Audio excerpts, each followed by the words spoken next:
Señores, los republicanos, como bien saben, han aprobado lo que Donald Trump llama su gran y hermosa ley.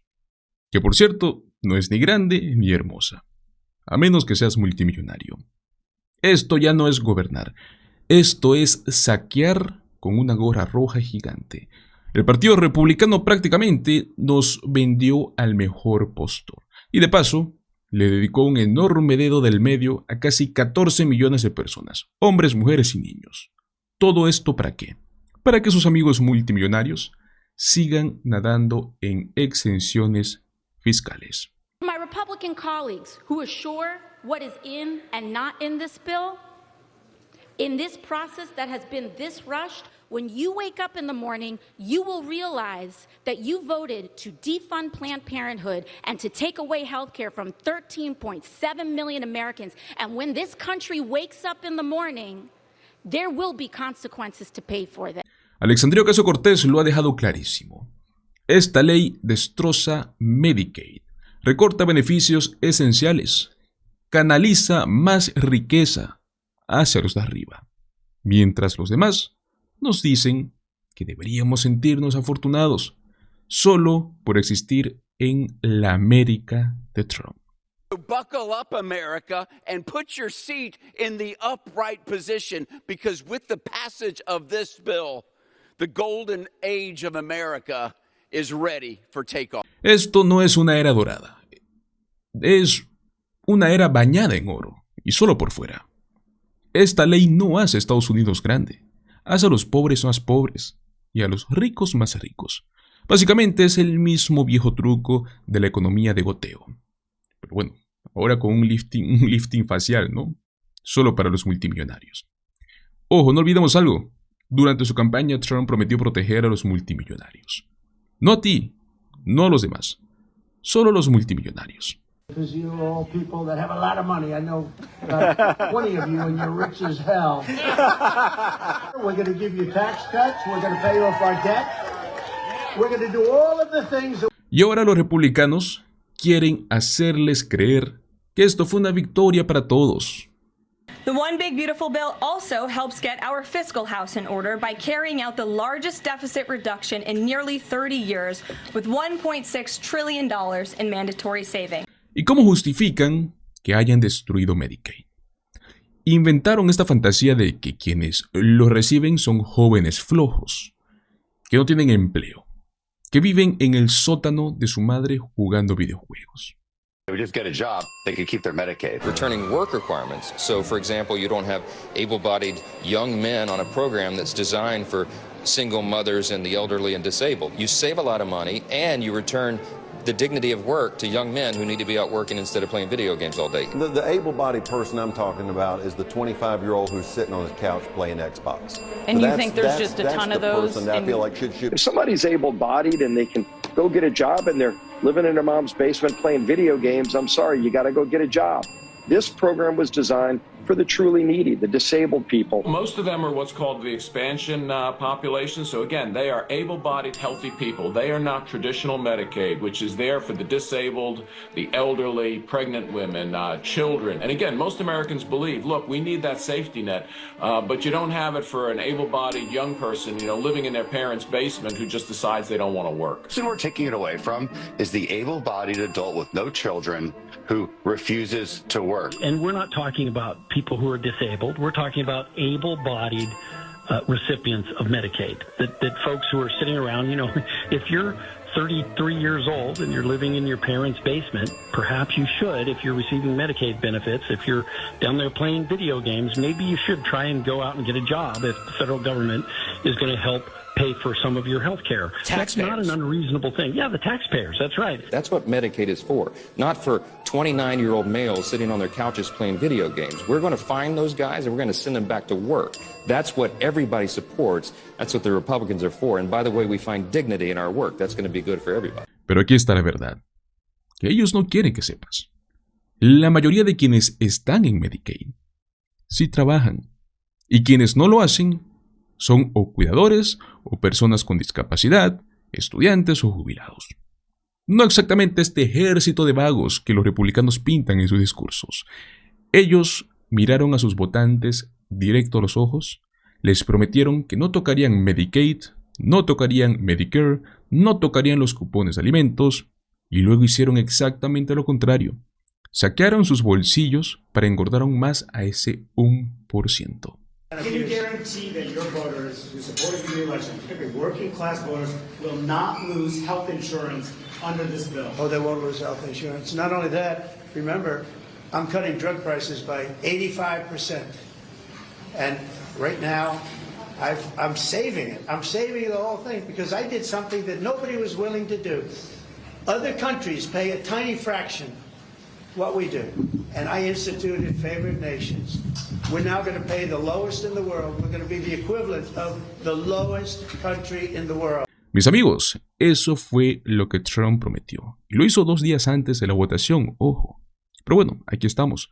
Casi 14 millones de personas a punto de perder su acceso al Medicaid, mientras los multimillonarios celebran sus recortes fiscales más grandes de la historia. Esto no es una reforma.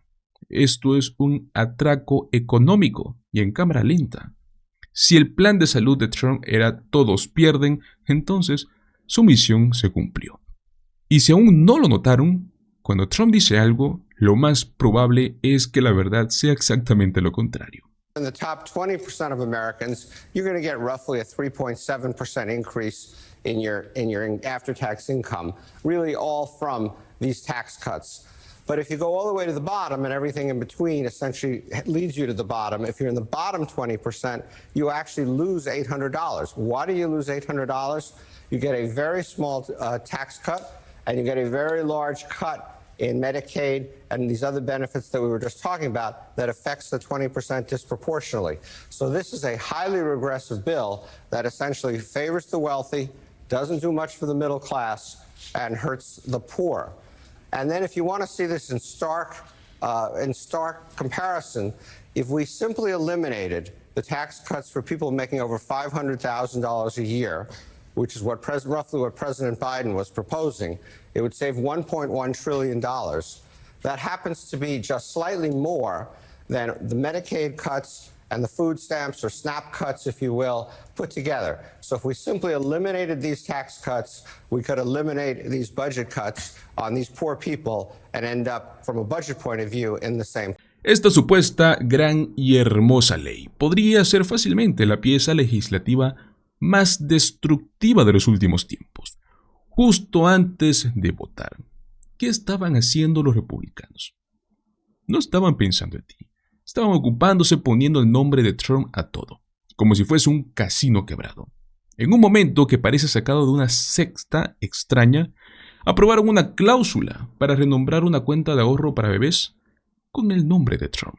What does it mean to strike MAGA and insert Trump? I mean, what's that about in the manager's amendment? I can answer that question, Madam Chair. Yeah, I mean, this is why you don't, hand something like this to people and then rush into a markup. But anyways, if people could explain some of this stuff, that would be helpful.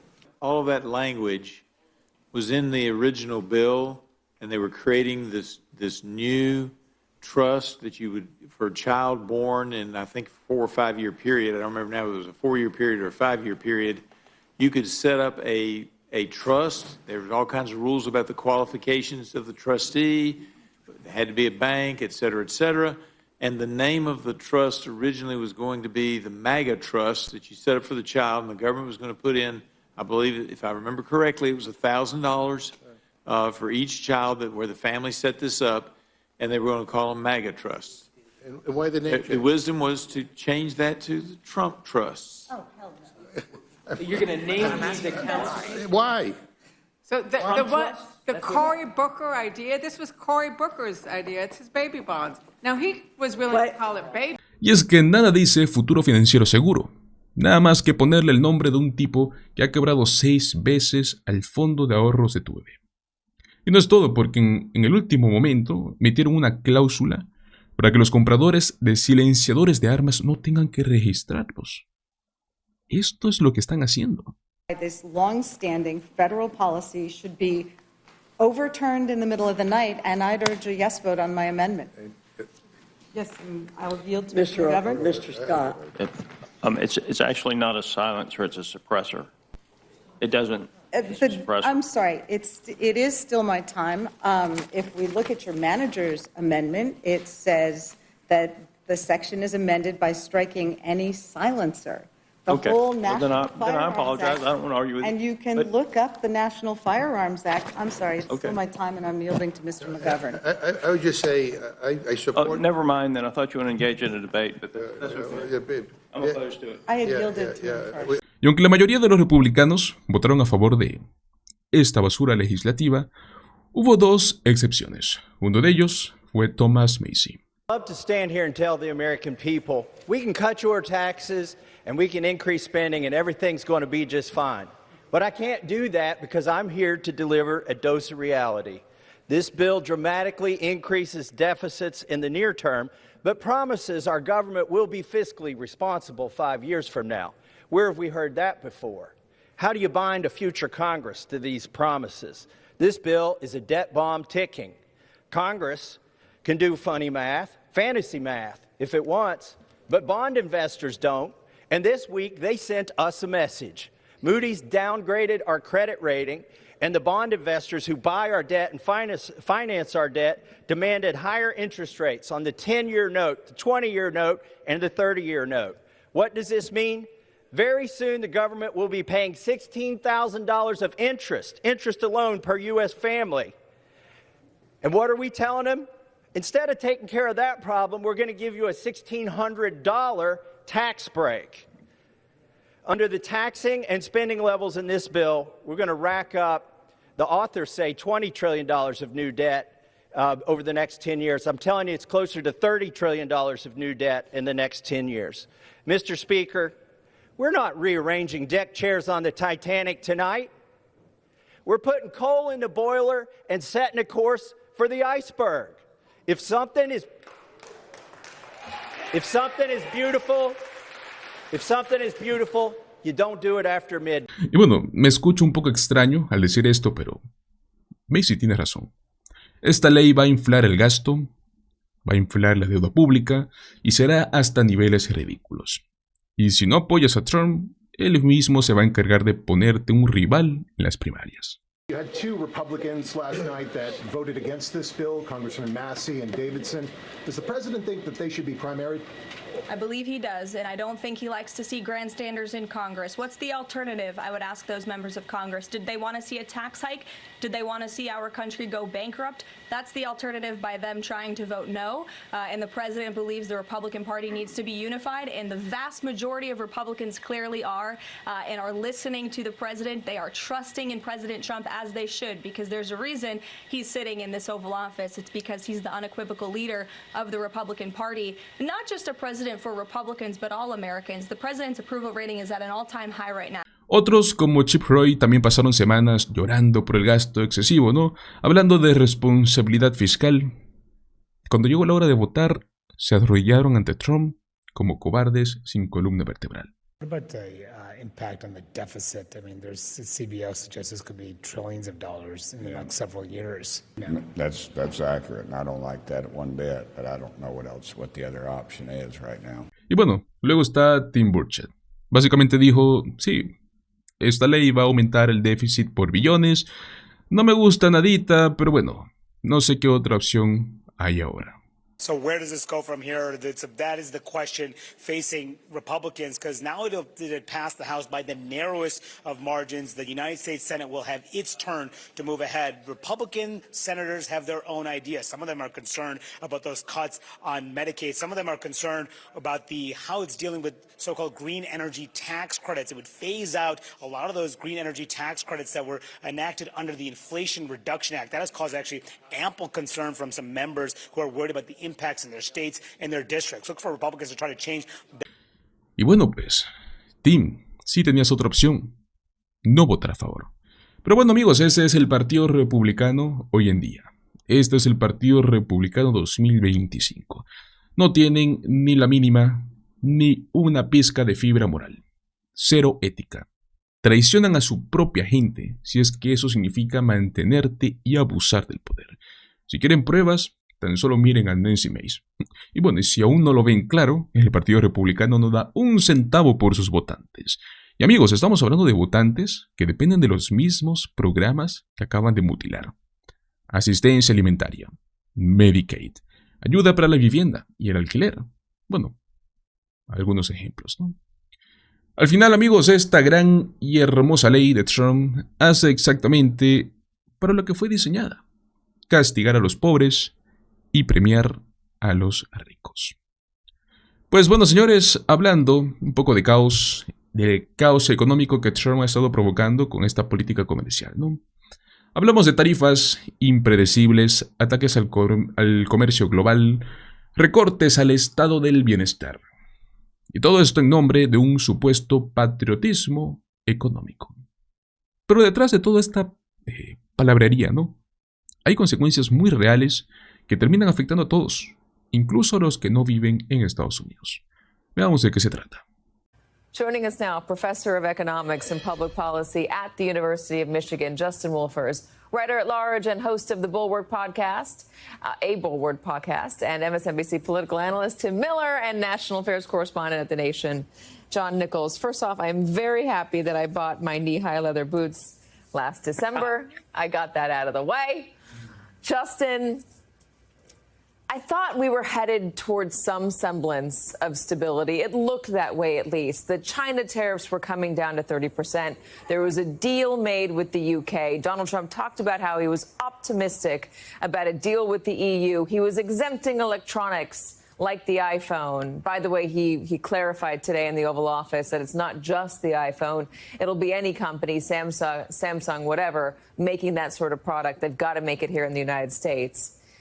And yet today, you know, it's all up in the air again, and we've seen the markets react. Katie, I've been working on a theory. It's this. Maybe men are too emotional to run trade policy. Maybe we simply lack the hormonal steadiness to look ahead. Maybe you need a pair of knee-high leather boots. Katie, this could go all sorts of places, but I'm going to keep us on economics. Wow. Okay. It is true that there's an approach to economic policy making where what you do is you think, what is it I want to do? Where do I want to be in the future? And you implement that. You announce a policy, it's done, it's all over. There's no soap opera, no telenovela. You have your nerds crunch some numbers, you announce them, the world knows what it's doing, and then the world can turn its attention to doing business. That's not what this White House is doing. And at the moment, no trade policy that this president has announced has a lifespan longer than a cicada. And as a result, it's very hard to do business with cicadas. It's also very hard to do business with the rest of the world if you don't know the terms on which you're doing it. So there's two things going on here. It's important to keep your eye on both of them. One, there's a genuine tariff shock. He's shutting us off from the rest of the world. A 50% tariff on the EU would effectively be an embargo. You're going to walk into a liquor store, there'll be no French wines, no Spanish wines. You're going to walk into your restaurateur is going to tell you that they're running out of money because restaurants make most of their money from the markup on those fancy foreign wines. So that's what's coming right at us right now. And the second thing is this uncertainty shock, that no one can sit down and do business because no one knows what this highly hormonal president is going to do tomorrow or next week. John, it's not just people manufacturing boots, shoe companies, small businesses like that. It's craft beer makers. It is people who manufacture only in the United States. They're having issues with prices because labor is more expensive here. And so they've got to convince the American public that their product is worth it, is 5 times, 10 times higher than a product that is made at least partially overseas. It's not so easy to change the system that we have been living in for the past 4 decades. And yet Donald Trump seems to think it's easy, and a lot of voters who elected him thought it was easy. I wonder, are you hearing yet any uneasiness with the way things are going so far? Massive uneasiness. I remember I spent a lot of my time. I live in Wisconsin. Spent a lot of my time in rural areas. My family's from rural Wisconsin. The town I grew up in when I was born had 970 people. Most of the folks were farmers, or they were in businesses that related to farming. And even now, as we've, Bueno, amigos, lo que acabamos de ver es el ejemplo clarísimo de cómo una política económica basada en impulsos y no en análisis reales termina causando más daño que beneficio. Donald Trump ha hablado de ponerle tarifas a medio planeta como si fuese tan fácil como ir a subirle el precio a un refresco. Pero la realidad es que cada vez que impone una nueva tarifa, lo que hace es generar una reacción en cadena. Suben los precios, bajan las exportaciones, se congelan las inversiones. Y adivinen quién paga la cuenta. La clase media, las familias, los trabajadores, los pequeños negocios. Los ricos y las grandes corporaciones, amigos, lo que hacen es adaptarse. Tienen hasta márgenes de ganancia, tienen abogados fiscales. Pero el tipo que tiene una cervecería artesanal o la familia que pues depende de productos importados para su restaurante, ¿qué va a suceder con ellos? Ellos son los que se ahogan. Lo peor de todo esto no solo es el caos, ¿no? Es el caos que no es accidental. Trump se alimenta del caos. Le gusta estar en el centro de la conversación, aunque sea solo por arruinar relaciones comerciales con Europa o por subir lo que sea de precio. Ahora seguramente podrás pensar, pero tal vez esa política de proteccionismo beneficia a la industria local. Esa sería una buena intención, ¿no? Tan solo si estuviera bien ejecutada. Pero aquí el problema no es proteger la industria nacional. El problema es que lo hace sin un plan, lo hace sin avisar, lo hace sin entender las consecuencias que trae. Las decisiones, amigos, cambian cada semana. No hemos visto estabilidad. Y eso termina matando cualquier intento de crecimiento interno. Yo les pregunto a ustedes, ¿quién se le ocurre invertir en un país donde no sabe si el día de mañana te va a poner un impuesto del 50% de tu producto? Ustedes tienen la respuesta. Lo que estamos viendo no es una estrategia económica, es un capricho con consecuencias muy reales. Trump sale a venderte la idea de que está luchando por el pueblo. En la práctica, está empujando a ese mismo pueblo hacia la incertidumbre, hacia la precariedad, hacia la ansiedad económica. Sube los precios, corta los seguros, desmantela la red de apoyo social. ¿Y todo esto para qué? Para quedar bien con su base política. Mientras las cifras del mercado te gritan todo lo contrario. Pero bueno, ¿qué opinan ustedes, señores? ¿Creen que las políticas económicas de Trump realmente ayudan a los trabajadores? ¿O será que todo esto perjudica más de lo que protegen? Los invito a que me dejen sus opiniones en la caja de comentarios. Muchísimas gracias por acompañarme hasta el final de este video. Recuerda, como siempre, dale like, compártelo con tus amigos y suscríbete a nuestro canal Políticamente en Desacuerdo. Nos vemos en el próximo video. Hasta luego.